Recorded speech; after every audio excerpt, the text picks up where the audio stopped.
로마서 12장 3절부터 8절까지 제가 봉독해 드리겠습니다. 내게 주신 은혜로 말미암아 너희 각 사람에게 말하노니 마땅히 생각할 그 이상의 생각을 품지 말고 오직 하나님께서 각 사람에게 나누어 주신 믿음의 분량대로 지혜롭게 생각하라.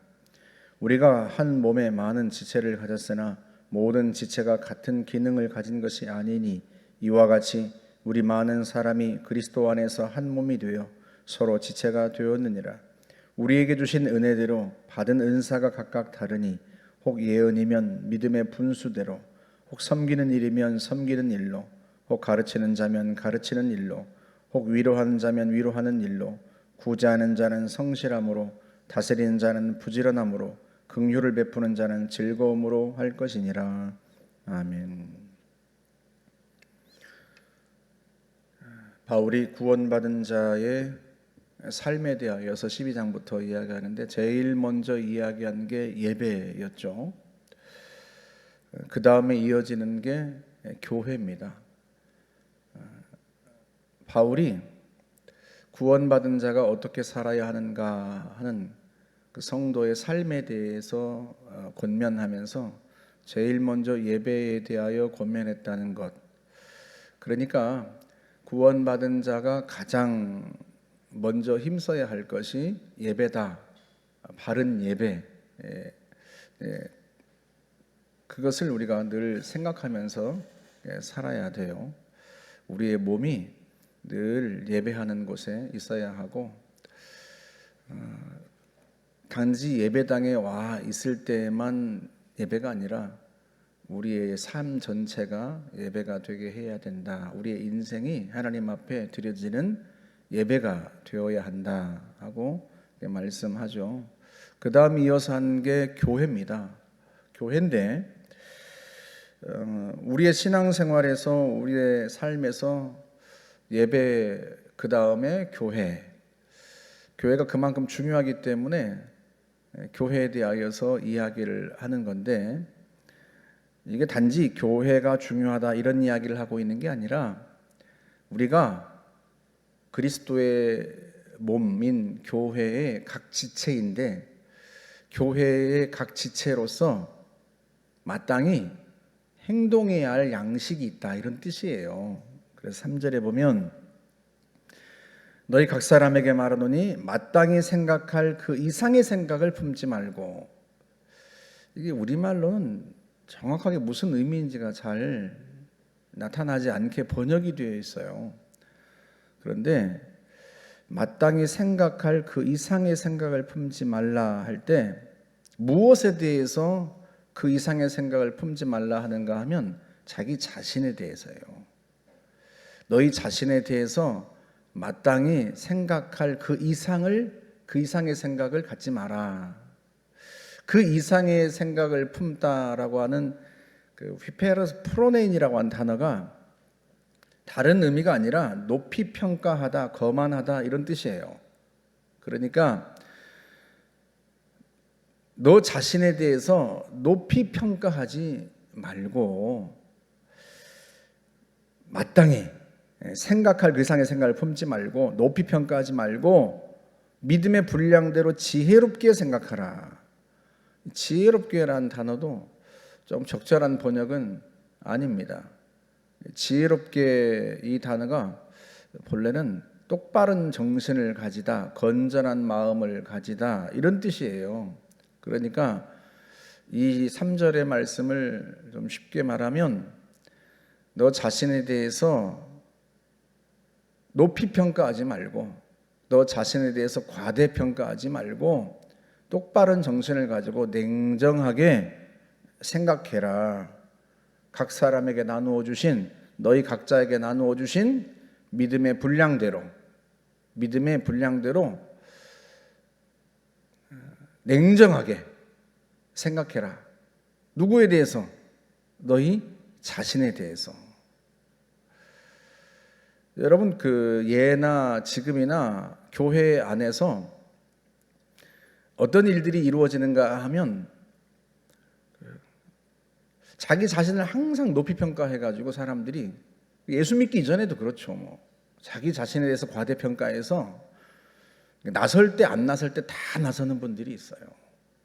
지금은 그 얘기를 하고 있는 거예요. 4절부터 보면 왜 높이 평가하지 말고 자신에 대해서 높이 평가하지 말고 냉정하게 믿음의 정도만큼 냉정하게 생각하라고 하는가 하면 4절에 우리가 한 몸에 많은 지체를 가졌으나 모든 지체가 같은 기능을 가진 것이 아니다. 바울이 이해하기 쉽게 설명하고 있는 거예요. 우리가 각 몸에 여러 가지 지체가 있단 말이에요. 손, 발, 눈, 귀. 그런데 한 지체가 모든 기능을 다 가진 게 아니에요. 손은 손으로서의 할 일이 있고, 눈은 눈으로서의 할 일이 있고, 발은 발로서의 할 일이 있습니다.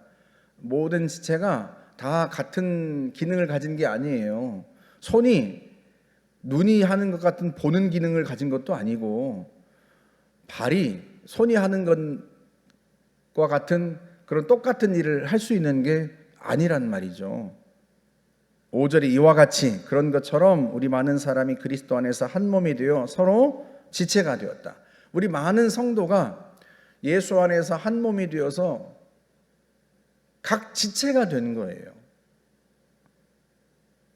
그래서 6절에 보면 우리에게 주신 은혜대로 받은 은사가 각각 다르다.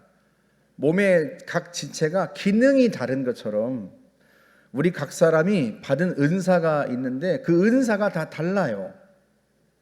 내가 잘할 수 있고 내가 또 잘하고 또 해야 되는 그 일이 다 다르단 말이죠.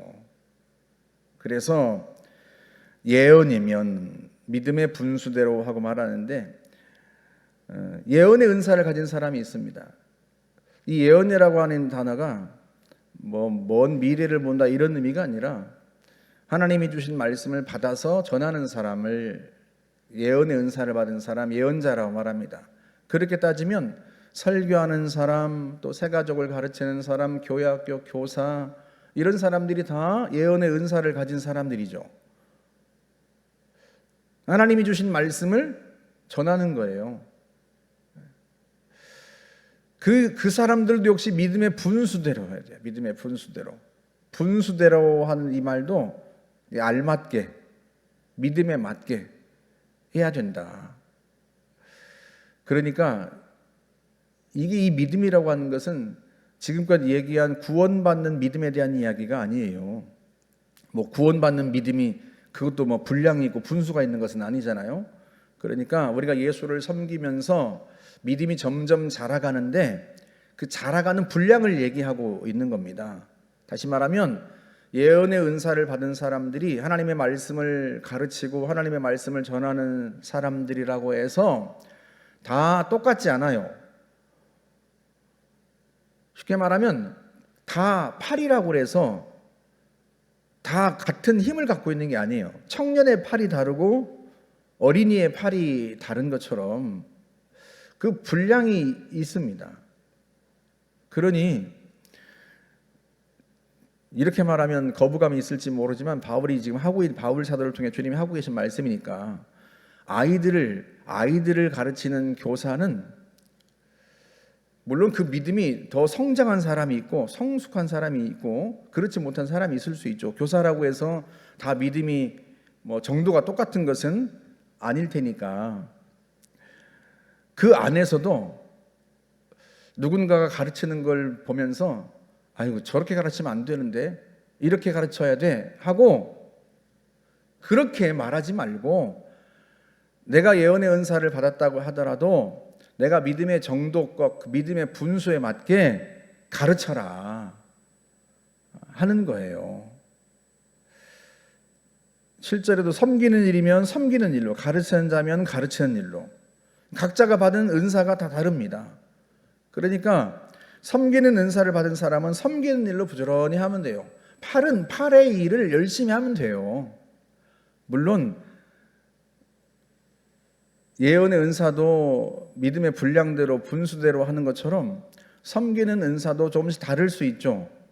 어떤 사람은 더 그 은사가 큰 사람도 있고 또 믿음이 더 성숙한 사람도 있고 그래서 어떤 일을 섬기더라도 불평하지 않고 잘 감당하는 사람이 있을 수 있고 하지만 아직 그 정도 믿음이 성장하지 못해서 내가 섬기는 은사를 갖고 있긴 한데 과한 것은 좀 힘들어하고 불만이 나올 수도 있겠죠. 지금 바울이 지금 굉장히 현실적인 이야기를 하고 있는 거예요. 그래서 구제하는 자는 성실하게 하고 다스리는 자는 부지런하게 하고 긍휼을 베푼 자는 즐겁게 그 일을 해라. 그러니까 각 지체가 기능이 다른 것처럼 우리도 성도도 그리스도의 몸을 형성하고 있는 성도들도 받은 은사가 다 달라요. 그럼 받은 은사대로 일하는 거예요. 받은 은사대로 일을 해야 되지. 내가 받은 은사는 섬기는 은사인데 나를 너무 과대평가해가지고 나는 보니까 다 알겠던데 이래가지고는 여기저기 다 간섭해서 이래라 저래라 그러지 말라는 거예요. 이게 지금 너희 자신에 대해서 과대평가하지 말고 냉정하게 똑바른 정신을 가지고 생각해라. 몸이 여러 지체가 있고 그 지체마다 각 기능이 다른 것인데 마찬가지로 교회도 성도들이 받은 은사가 다르고 각자가 받은 은사로 그리스도의 몸인 교회를 세우는 건데 자신을 너무 과대평가하고 높이평가해서 자기 은사 이외에 다른 것에 간섭하고 다른 것에 대해서 이래라 저래라 하고 그러지 말라 이런 뜻입니다. 여러분 이게 요즘에도 뭐 이런 얘기하면 되게 불편하실 수 있죠. 아마 이 설교를 이 현장에 아니라 뭐 이제 유튜브로 나중에 듣게 될 텐데 듣는 성도분들 중에 이런 생각이 있을 수 있죠. 아니 뭐야 그럼 시키는 일만 하고 입 다물고 살란 얘기야? 이렇게 생각할 수 있죠. 시키는 일을 하라는 게 아니라 자기가 받은 은사가 뭔지를 알고 그 일을 자발적으로 하라는 거예요. 자발적으로. 이게 지금 그 얘기야. 긍휼을 베푸는 자는 긍휼의 은사가 있는 사람은 즐거움으로 해야 됩니다. 다스리는 자는 부지런히 해야 돼요. 이게 누가 시켜서 하는 일들이 아닙니다. 하나님께서 내게 주신 은사를 따라서 교회 공동체를 세우는 게 이게 성도가 살아가면서 행해야 할 마땅한 바예요. 구원받은 자가 어떻게 살아야 되는가에 대한 이야기를 하고 있는 거란 말이죠. 구원받은 성도들은 그리스도의 몸인 교회를 세우면서 살아야 되는데 각자에게 주신 은사가 있어요. 그 은사를 충분히 수행하기도 사실은 벅찹니다. 그런데 자기 자신을 너무 과대평가하고 너무 높이평가해서 여러분 자신을 높이평가한다는 게 무슨 말이에요? 다른 사람들을 낮게 평가한다는 거잖아요. 내가 보니까 마땅치가 않아. 저 사람이 일하는 게 마땅치가 않아. 교사라고 하는데 애들을 가르치는 게 마땅치가 않아. 뭘 모르는 것 같기도 하고 목자라고 하는데 보니까 신통치가 않아 보이는 거죠. 식당에서 봉사하고 있는데 보니까 아이고 저렇게 해가지고 맛이 날 것 같지가 않아. 그러니까 자기가 보기에 다른 사람들은 다 자기보다 못하는 것 같고 자기 자신을 너무 과대평가한 거죠. 냉정하게 자기 자신을 똑바로 평가하고 판단해서 생각하는 게 아니고 그러다 보니까 사사건건 이래라 저래라 간섭하게 되는데 그 간섭이 올바르냐? 지금 바울이 몸을 비유로 들어서 설명하고 있는 거잖아요. 눈이 귀에다 대고 야 똑바로 들어 지금 너 제대로 듣고 있는 거야? 이렇게 말하면 이게 정상적인 게 아니잖아요. 올바른 게 아니죠. 눈은 들을 수 있는 게 아니에요. 눈은 보는 거지. 그러지 않습니까? 그러니까 가르치는 사람은 가르치는 은사를 받은 거예요. 그럼 가르치는 일을 열심히 하면 됩니다. 그런데 가르치는 사람이 야 식당 봉사는 이렇게 하는 거야. 하나님의 말씀을 가르치는 게 아니라 식당에서 음식 만드는 사람한테 음식은 이렇게 만들고 간은 이렇게 맞추고 이렇게 계속 얘기하면 이게 올바르냐 말이죠. 손이 발보고 똑바로 걸어라 뭐 이렇게 걸어라 뭐 저렇게 걸어라 이러면 발이 어떻게 생각하겠어요? 손은 내가 하고 있는 일을 잘 모를 텐데 이렇게 생각하지 않겠습니까? 그래서 이게 나중에 이제 바울이 성품에 대한 이야기도 합니다만 우리 자신에 대해서 여러분 항상 겸손해야 돼요. 내게 하나님이 맡겨주신 일, 내가 받은 은사대로 내가 하고 있는 일을 열심히 해야지 다른 사람이 하는 일에 대해서 자꾸 이래라 저래라 하지 마라. 마땅히 자기 자신에 대해서 똑바른 정신을 가지고 냉정하게 자기 자신을 평가하고 판단해야지 자기 자신을 과대평가해서 내가 보니까 다 이래야 되는데 그러지 말라는 거예요. 교회는 그렇게 해서 세워지는 게 아니에요. 만약에 정말로 그런 사람이 교회 공동체에 있다면 교회가 얼마나 혼란스럽겠어요? 한 사람이 나서가지고 이래라 저래라 하고 목사님의 설교는 뭐가 잘못됐다, 장로님들은 이게 장로 역할을 제대로 못한다, 권사님들은 뭐 기도도 안 하고 권사가 뭐 저러냐, 이렇게 하면 여러분 교회 공동체가 어떻게 되겠어요? 그런 사람 한 사람만 있어도요, 이 새가족들은 그 교회 안 옵니다. 그러지 않겠습니까? 연세 드신 분들 계셔서 죄송한 말씀입니다만 요즘에는요, 어떤 며느리도 시어머니 잔소리 들으려는 며느리가 없어요. 집에서도 그런데 교회까지 와가지고 누가 온갖 것 다 나서가지고 이래라 저래라는 소리를 듣고 싶겠냐 말이죠. 안 듣습니다, 여러분. 누군가 그렇게 하고 있는데 사람들이 얌전히 듣고 있다 그러면 그 성도들이 겸손하고 성도들이 성숙해서 그런 거지, 그 성도들이 몰라서 그런 게 아니에요. 그런데 우리가 받은 은사를 따라서 자기 자신에 대해서 냉정하게 평가하고 예언의 은사도 그 믿음의 분수에 맞게 해야지. 그러지 않습니까? 단적인 예를 들면 제가 전에 섬기던 교회에서 교회가 교회 건축을 결정했어요. 교회 공간이 너무 비좁고 교회는 부흥한 성도들은 더 많이 들어오는데, 그래서 교회를 건축하기로 결정하고 당회에서 담임 목사님과 장로님들이 결정하고 성도들도 건축 헌금을 했어요. 그런데 어느 날 부목사가 새벽 예배 때 설교를 하면서 교회 건축은 하나님의 뜻이 아니라고, 인간의 욕심이라고 그렇게 설교를 한 거예요.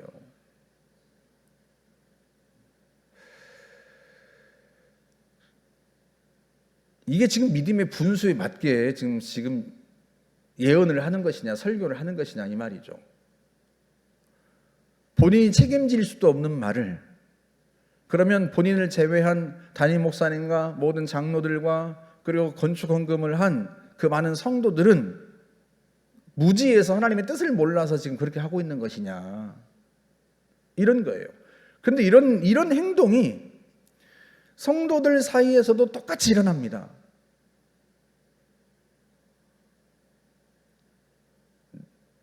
내가 해야 할 말이 있고 내가 간섭해야 할 일이 있어요.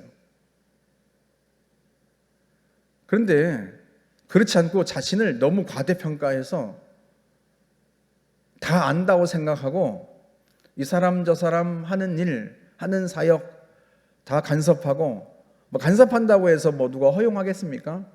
근데 불평을 하는 거죠. 저렇게 해서 되겠어? 설교는 저렇게 해서 되겠어? 봉사는 저렇게 해서 되겠어? 목장은 저렇게 운영해서 되겠어? 이게 불평으로 들리죠. 간섭한다고 해서 누가 그 간섭을 받겠습니까? 그렇잖아요. 이게 교회가 제대로 한 교회가 그리스도의 몸으로서 성장하는데 굉장한 걸림돌이 돼요. 그래서 여러분, 하나님이 내게 주신 일, 내가 받은 은사대로 섬기는 일이면 섬기는 일로 봉사하는 거예요. 그 일을 열심히 하는 겁니다. 또 그것도 믿음의 정도껏, 다시 말하면 먼저 섬기는 사람이 그걸 열심히 섬기고 있었으면 그걸 존중하고 협력해서 하는 거지, 먼저 섬기는 사람이 있고 열심히 섬기고 있었는데, 아유 비켜, 내가 할 테니까 다음부터 오지 마, 이러면 교회 공동체가 서겠냐 말이죠. 여기저기서 상처받은 사람들만 생겨날 테고, 교회가 그게 더 심해지면요, 아무도 자기 은사를 발휘하고 싶지 않아요. 아무도 일하고 싶지 않고 봉사하고 싶지 않습니다. 그러지 않겠습니까? 그래서 여러분, 내가 맡은 일을, 내가 해야 할 일을 최선을 다해서 하는 거예요. 구제하는 자는 구제하는 일로, 섬기는 자는 섬기는 일로, 가르치는 자면 가르치는 일로 하고, 성도들을 다스리는 자는 목자나 뭐 이런 권사회장이나 이렇게 그런 사람들은 부지런하게 그 일을 하는 거예요. 나머지 일은 다른 사람, 그 일을 맡은 사람이 하겠죠. 다만 격려해주고 칭찬해주고 그래야죠. 그러지 않겠습니까? 이제 뭐 여름 지나가고 이제 늦가을이 되면 김장을 할 텐데, 열심히 김장을 해놨더니 김장에 참여한 것도 아닌데 그 다음에 와가지고 김치를 먹고, 아이고 김장을 이따위로 해가지고 맛이 있네 없네, 그러면 그 소리 들으면 다음부터 누가 김장하고 싶겠냐 말이죠. 김장하는 자리에 와서 나도 그 은사를 받았으니까, 나도 그 김장할 줄 아니까 이렇게 하면 어떨까요 하고 정중하게 얘기는 할 수 있죠. 그렇게 합력해서 같이 김장을 하는 거예요. 청소를 열심히 해놨더니, 아유 누가 청소를 이따위로 해가지고, 아우 그냥 다음부터는 안 했으면 좋겠다, 차라리 내가 해버려야 되겠다, 이러지 말자. 교회를 세울 생각을 해야지, 교회를 무너뜨릴 생각을 하지 말고, 다른 사람이 사역하는 걸 열심히 격려하고 잘할 수 있도록 해야지, 하고 있는 일마저 못하게 하지 말고. 그게 교회 공동체를 세우는 일이고요, 구원받은 자가 마땅히 해야 할 중요한 일 가운데 하나입니다. 어떻게 살아야 되는가 한 그 중요한 것 중에 하나예요. 저나 여러분이나 내게 주신 은사를 열심히 발휘해서 그 일을 최선을 다해 하고, 그렇게 해서 성도들을 섬기고 교회 공동체를 세워 갈 수 있기를 바라고, 그 과정 속에서 늘 자기 자신에 대해서 과대평가하지 말고 자신을 낮추고 항상 겸손할 수 있기를 주님의 이름으로 부탁드립니다. 함께 기도하겠습니다. 하나님 아버지, 주님의 몸된 교회를 세우는 각 지체로서 우리가 받은 은사를 따라 최선을 다해서 잘 섬길 수 있기를 원합니다. 그래야 우리를 통해서 교회 공동체가 세워지고 성도들이 세워지는 그 은혜가 있게 하여 주옵소서. 예수님의 이름으로 기도하옵나이다. 아멘.